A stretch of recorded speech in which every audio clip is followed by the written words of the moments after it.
चांद है मेरा। एपिसोड 5। तरब नोवेल्स।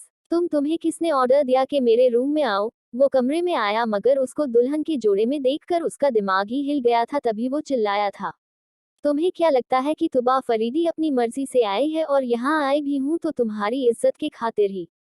तुबा जो आईने के सामने खड़ी ईयरिंग उतार रही थी, आईने में उभरते साहिल के अक्स को देखती बोली, कौन सी इज्जत, किसकी इज्जत? साहिल आफंदी को अपनी इज्जत के लिए तुम जैसी लड़की का सहारा लेना होगा, कभी नहीं। तुम जैसी 2 टके की औरत को पल भर के लिए अपने कमरे में बर्दाश्त न करूं, समझी या समझाऊं? तुबा की आवाज बीच में ही रह गई। जब साहिल ने बेदर्दी से उसका बाजू पकड़कर अपनी तरफ घुमाया तो वह कराह कर रह गई। निकलो यहाँ से। वो उसे घसीटते हुए बाहर की तरफ बढ़ा था। उसका दिल चाह रहा था कि उसे इस दुनिया से ही गुम कर दे। प्लीज छोड़ो मुझे, वो तकलीफ से चिनकी। वो एक बहादुर लड़की थी और फिलहाल इस कमरे से नहीं जाना चाहती थी, और अगर साहिल इस समय उसे अपने कमरे से बाहर कर देता तो उसकी कितनी इज्जत रह जाती। साहिल छोड़ो इसको, ये क्या जहालत है? इससे पहले कि साहिल उसे कमरे से बाहर फेंकता, मिसेस कमाल आकर बोली, सच कहे तो तुबा उन्हें भी पसंद नहीं थी, मगर अभी अभी जो कमरे से बाहर निकाले दिया जाता तो खानदान की इज्जत क्या रह जाती। उन्होंने साहिल से तुबा को छुड़ाया। मामा, इस लड़की को कौन लाया मेरे कमरे में?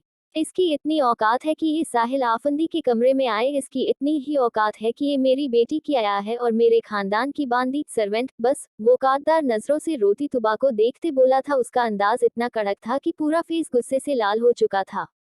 बेटा, अभी तो मेहमान है, दुनियादारी भी तो देखनी होती है। जब तक मेहमानों का जमावड़ा रहता है इसे यहीं रख लो, फिर चाहे किसी कोने खदूरे में शिफ्ट कर देना। तुबा को देखती बेटे से बोलती वो बहुत ज्यादा घमंड से चूर औरत लग रही थी।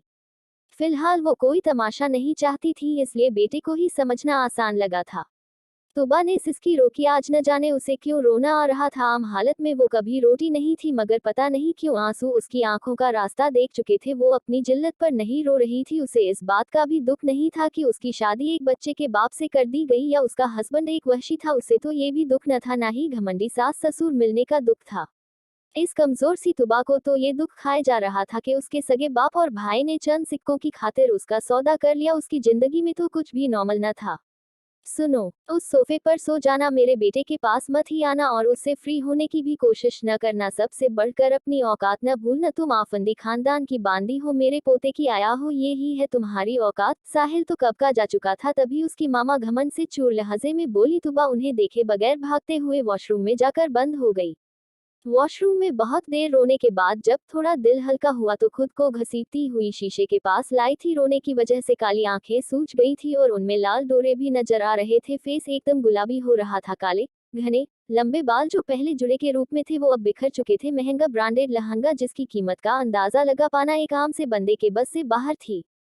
तुबा फरीदी को तुबा साहिल कमाल अफंदी बनने के लिए एक ऐसी कीमत चुकानी पड़ी थी जिसकी बोली रुपयों में कभी नहीं लगाया जा सकता था। लेकिन नहीं, साहिल ने इसकी भी कीमत उसके बाप भाई से चुकाई थी। एक थप्पड़ ने तुबा की पूरी जिंदगी तबाह कर डाली थी। आह, काश ये सब ख्वाब बन जाता। कश मेरे मालिक मैंने इस वहशी को थप्पड़ न मारा होता। वो बस सोचकर रह गई। दिल था कि दर्द से फटा जा रहा था। वो साहिल आफंदी की जिंदगी में आना नहीं चाहती थी, मगर आ गई थी। अपने बाप और भाई की बेवफाई भूले नहीं भूल पा रही थी। पता नहीं ऐसी कौन सी मजबूरी थी जो उसके बाप और भाई को अपनी बहन बेटी पर थोड़ा भी रहम न आया। होता है न कि कुछ लोग आप पर जबरदस्ती मुसल्लत थोप दिए कर दिए जाते, ऐसे जैसे गले में अटके हड्डी की तरह, जो न तो हम निगल ही सकते हैं और न ही उगल सकते हैं। हमारी सांसें भी तो नहीं रुकती, बस हमें उस वहशी नापसंदीदा बंदे के साथ जीना पड़ता है। साहिल आफंदी भी उसके गले में फंसे हड्डी की तरह ही था, जिसकी संगत में न तो वो मर पा रही थी और न ही जी पा रही थी।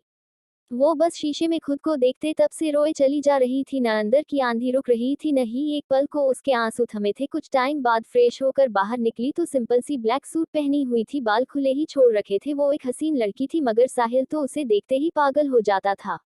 कमरा बहुत ही खूबसूरत और बड़ा था, इतने में तो उसका पूरा घर समा जाता। बेड पर सोने का सोचना भी पाप था। सो वह ब्लैक 3 सीटर सोफा तुबा के लिए बिल्कुल छोटा न था, तो वह कुशन सिर के नीचे रखती आराम से सो गई। कंफर्टर तो मिला नहीं तो अपना ही दुपट्टा खुद पर फैलाकर सोने की कोशिश करने लगी, क्योंकि नींद रूठ चुकी थी उससे न जाने कब से। जब वो देर रात कमरे में आया तो 3 पीस सूट की जगह शर्ट ट्राउजर पहने था। बाल माथे से बिखर के चिपक रहे थे। चाल में भी साफ लड़खड़ाहट देखी जा सकती थी। शायद नहीं, यकीनन पी कर आया था। जैसे ही अंदर आया बेड पर दुश्मने जान को देखा जो वहां पर नहीं थी। उसे बेड पर न देखकर गुस्सा आया था। सोफे पर सोए देखा तो माथे पर बल पड़े, जमीन पर क्यों न सोई। उसे फिर से टॉर्चर करने के लिए आगे आया, मगर जैसे ही परी पैकर को देखा तो बोलना भूल गया। नशे का खुमार पहले ही सर चढ़ा हुआ था, उसे देखते ही आंखें लाल होने लगी थी। कंटिन्यू। प्यारे रीडर्स, आशा है मजे में होंगे और आप सबको मेरी नोवेल अच्छी लग रही होंगी। ये कहानी सबसे अलग और प्यारी है, एक बार जरूर पढ़ें।